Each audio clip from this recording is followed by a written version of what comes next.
नमस्कार. आज एक प्रश्न पडला की याला मतदान करावा का नाही करावा.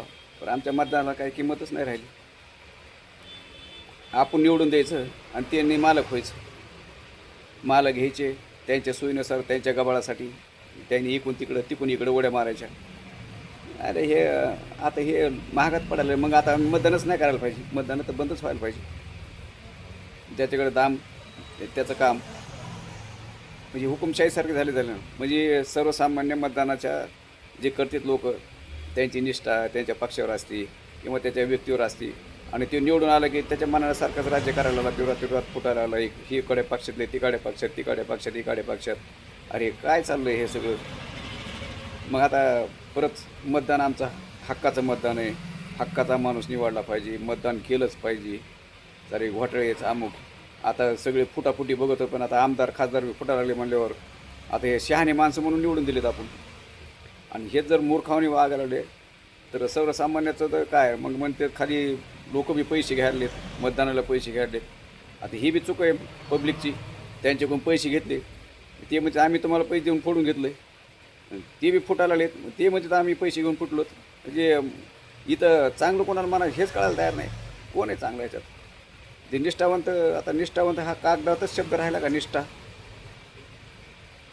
मी बरेच जुने लोक बघितलेत आपल्या एरियामधले की ते पक्षाची निष्ठावंत असायचे.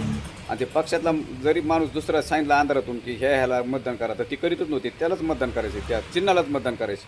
म्हणजे असे निष्ठावंत कार्यकर्ते मी बघितलेले आहेत. आणि आज बी निष्ठावंत कार्यकर्ते हे कसले निष्ठावंत कार्यकर्ते. तर आता ह्याच्यावर तोडगा निघाला. आता कोर्ट कचऱ्या बारा भानगड्या हे लपडं चालूच राहतात. हे कालचे 6 खासदार फुटले समजा, हे लपडंच होणार आहे ना. कोर्ट कचरे म्हणजे त्यांच्या खासदार काय कंप्लीट होस तर ते कोर्ट निकाल देत नाही आणि काहीच होत नाही. म्हणजे आमचं मतदान गेलं बोंबलं समजा, असंच म्हणावं लागेल. ह्याच्या सर्वसामान्य लोकांच्या काय हातात आहे. आता याच्यामध्ये जर लोक जरा खासदार आमदार नगरसेवक जे जे बी असतील ग्रामपंचायत लेवल पोचतो, तर हे फुटणार नाहीत. ह्यासाठी एकच खायऱ्याची मेक पाहिजे. मला ते लक्षात आलं म्हणून वाटतं याला पक्षश्रेष्ठीने ज्या पक्षातले तिकिटे दिलेत त्यांनी पहिले अगोदर राजीनामा त्यांच्याकडून घेऊन ठेवले पाहिजे. त्याच्यावर राजीनाम्यावर सह्या घेऊन ठेवल्या पाहिजेत आणि त्याला 2 साक्षीदाराच्या सह्या घेतल्यात तरच त्याला तिकीट दिलं पाहिजे. तर हे पुढं फुटाफुटी होणार नाही. परत कोर्ट नाही कचेऱ्या नाही. तो फुटायला लागला की लगेच त्याचा राजीनामा सबमिट करणे आणि त्याला पदावरून काढून टाकणे. म्हणजे ते कुठंच जाऊ शकणार नाही. असे जर बांधून घेतले तरच पुढं टिकणार आहे हे.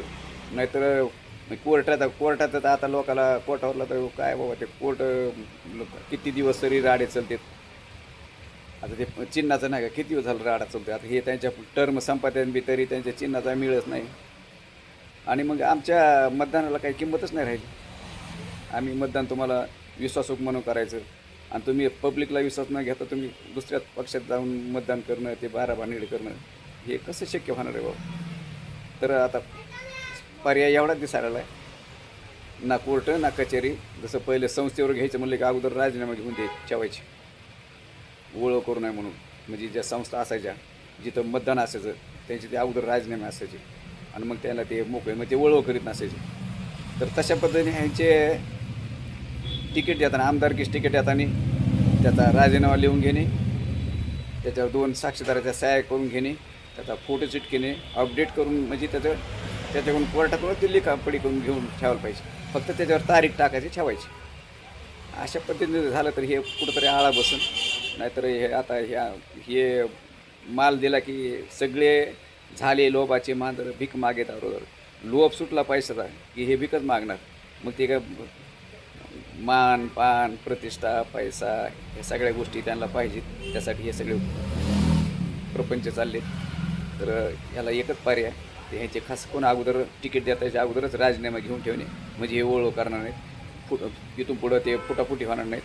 तर हे थांबणार नाहीत. आता ही एकदा चाल पडली, ही चाल पडलीच म्हणून समजायची. आणि आता मतदान करावं का नाही हे बी आता मोठा प्रश्न आहे. मतदानाला जाऊन बी उपयोग व्हायना आणि मतदान केलं तर हे असली पद्धत व्हायला. तर अशा पद्धतीने जर हे असं चालत राहिलं तर हे समाजाला घातक ठरणार आहे, देशाला सुद्धा घातक ठरणार आहे. ना कोणाचा दबाव राहिला, ना कोणाचा मान राहिला, कोणाला प्रतिष्ठा राहिली, ना कोणाची निष्ठा राहिली. सगळे सगळे सगळे लाचार बनल्यासारखे झाले. धन्यवाद. आवडलं असलं तर जाऊ दे त्यांच्या पुस्तकावर, म्हणजे ते राजीनामे तर घेऊन ठेवतील आणि पुढे हे असले फुटाफुटी होणार नाहीत.